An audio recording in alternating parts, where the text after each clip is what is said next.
Oremos. Amado Deus, nosso Pai,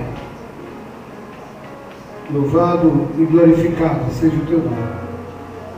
Pai Santo, pelo sangue do Cordeiro, eu quero colocar estas vidas no trono da graça de Deus. Pela autoridade do Espírito Santo, eu quero pedir a bênção do Senhor para cada pessoa que veio à frente. Quero pedir saúde.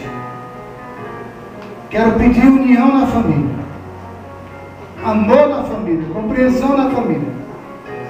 Quero pedir ao Senhor que a sua mão poderosa, poderosa mão de Deus, esteja sobre cada família. E quero repreender em nome de Jesus todo tipo de coisa ruim na vida dos teus filhos.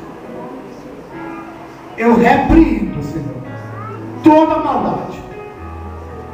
E peço livramento para cada um.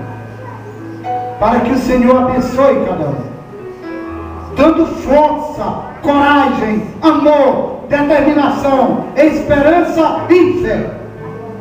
Que tenhamos uma semana abençoada. Uma semana a lume do poder do Espírito Santo. Que o poder de Deus caia neste lugar. Seja derramado nesta igreja. Que haja dedicação, compromisso, santificação.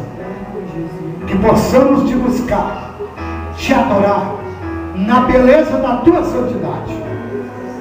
Obrigado, Deus. Muito obrigado. É a nossa oração. E nós a fazemos em nome do Pai, do Filho e do Espírito Santo. Amém e amém. Podem assentar.